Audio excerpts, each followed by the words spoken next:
Hello students, how are you all? I hope that you all are fine. Today I teach you a poem of standard 3rd, chapter number 2, Riding a Rainbow. This poem is about a rainbow.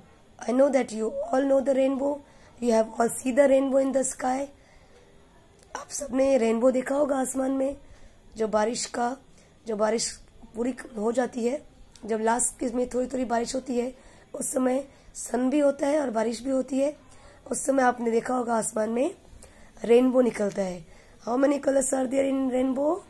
आपको पता है कितने colours होते हैं rainbow में? 7 colors. Yes. So you all know that there are 7 colors in rainbow. So this is a poem of related to rainbow, that riding a rainbow. Riding means savari karna. In this poem, the poet name is Ken Nesbitt. जो can Nesbitt जो poet है वो इस कविता के कवि है, और वो रेनबो के ऊपर राइडिंग करना चाहते हैं, यानी रेनबो के ऊपर बैठ के वो राइडिंग करना चाहते हैं, सब जगह घूमना चाहते हैं, वो अलग अलग चीजों पर बैठ के राइडिंग करना चाहते हैं। Now let's see the poem, that how the poet will enjoy the poem. Now I will ride on a rainbow to soar through the sky. I will ride on a kite as it flies way up high. It means I will ride. The poet कह रहे हैं I will ride on a rainbow. मैं rainbow पे ride करना चाहता हूँ। To soar through the sky. Rainbow पे बैठ के मैं दूर आसमान में सोर यानी to rise quickly. जल्दी से मैं आसमान में जाना चाहता हूँ, स्काई की सैर करना चाहता हूँ, आसमान की सैर करना चाहता हूँ। किस पे बैठ के? रेनबो पे बैठ के। I will ride on a kite. I will ride on a kite as it flies way up high. मैं काइट पे बैठ के राइडिंग करना चाहता हूँ, जिससे कि वो और जल्दी ऊंचाई पर। आपने देखा होगा पतंग कितनी ऊंचाई तक उड़ती है। आप सबने पतंग उड़ाया होगा, देखा होगा पतंग कितनी ऊंचाई तक जाती है, कितना ऊपर तक जाती है। तो वैसे ही जो कवि है वो रेनबो के बाद दूसरा कहते हैं काइट। मैं काइट पे बैठकर दूर आसमान पे जाके जाना चाहता हूँ, सवारी करना चाहता हूँ। काइट पे बैठ के दूर घूमना चाहता हूँ, आसमान में जाना चाहता हूँ। फिर वो कहते हैं आई will ride on A dragon. वो ड्रैगन पे सवारी करना चाहते हैं। ड्रैगन एक एनिमल है जो आपने देखा होगा। उसमें ड्रैगन जो काल्पनिक तरह से दिखाया जाए तो उसमें मुंह से धुआं, मुंह से आग निकलती है। फ्लाइंग ड्रैगन्स भी देखा होगा आसमान में, कार्टून में आप लोगों ने देखा होगा। Dragon is one type of animal. Okay, so dragon is a animal, a large animal with wings and a long tail. वो ऐसे एनिमल जिसकी लॉन्ग टेल है और एक लार्ज एनिमल है, बड़ा एनिमल है। ओके, वो उस पे बैठ के सवारी करना चाहता है। फिर कहते हैं, पोएट कहते हैं कि आई will ride on A balloon. मैं बलून पे बैठ के दूर जाना चाहता हूँ। फिर वो कहते हैं आई will ride on A rocket. फिर उसकी चीजें हमेशा वो हर चीज पे अलग अलग चीजों पे राइड करना चाहते हैं, वो अपने हर चीजों को बदल रहे हैं। फिर कहते हैं मैं रॉकेट पे राइड करना चाहता हूँ, यानी रॉकेट में बैठ के मैं दूर आसमान में जाना चाहता हूँ। फिर कहते हैं and I ride on the moon. वो मून पे, चांद पे जाना चाहते हैं, चांद के ऊपर बैठ के राइडिंग करना चाहते हैं।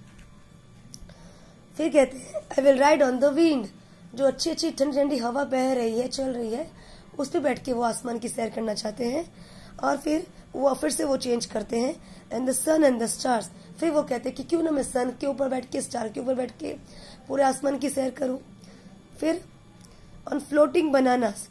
और फिर वो कहते हैं कि जो बनाना है, फ्लोटिंग बनाना, कभी आपने सुना है फ्लोटिंग बनाना, कि जो बनाना है वो फ्लोट कर रहा है? कभी आपने ऐसा सुना है? नहीं सुना होगा। पर जो ये काल्पनिक पोयम है, ये काल्पनिक कविता है, जो पोएट कल्पना करके कह रहे हैं कि मैं ऐसा करना चाहता हूँ, मैं ऐसा इस पे बैठना चाहता हूँ, मैं उस पे बैठना चाहता हूँ, इस पे बैठ के मैं दूर सवारी करना चाहता हूँ। तो क्या ऐसा पॉसिबल है? नहीं, ये सब पोएट की कल्पना है, कवि की एक कल्पना है, जो हमें काल्पनिक माध्यम से वो समझाना चाहते हैं कि वो इस चीजों पे बैठ के दूर आसमान में जाना चाहते हैं।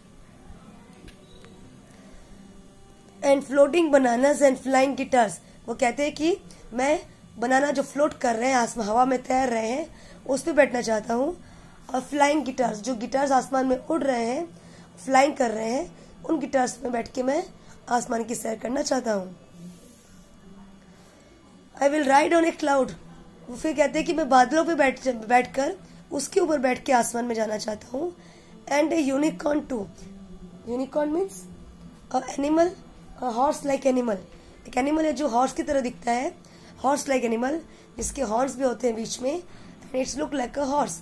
वो हॉर्स की तरह दिखता है, उसको एक सींग भी होता है, उसको हम यूनिकॉर्न कहते हैं। ओके, वो उसके ऊपर बैठ के सवारी करना चाहते हैं। आई will ride in the seat. फिर वो कहते हैं कि मैं सीट पे बैठ के of A magical shoe.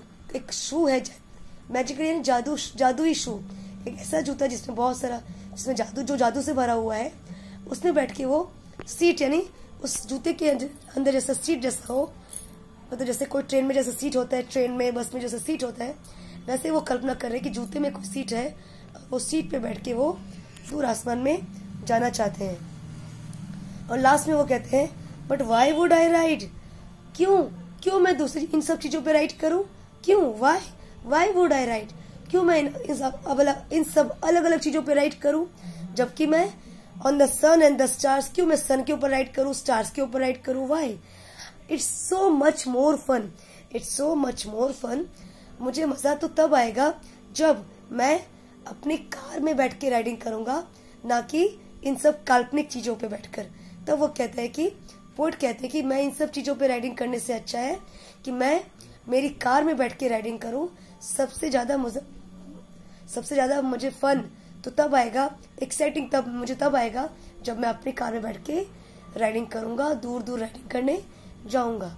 So students, जो पोएट है इस कविता में काल्पनिक कल्पना करता है, कल्पना के माध्यम से हमको समझाता है कि किस तरह से वो अलग अलग चीजों पर बैठ के दूर आसमान की सैर करना चाहता है। पर लास्ट में इन द एंड वो इतना ही कहना चाहता है कि क्यों मैं इन सब चीजों पर राइडिंग करूं, इससे अच्छा है कि मैं अपनी कार पे बैठ के राइडिंग करूं और अलग अलग जगह पे घूमूं। इस सबसे ज्यादा मजा मुझे तो इसमें आएगा जब मैं अपनी कार में घूमने जाऊंगा। Okay students, I hope that you like my video.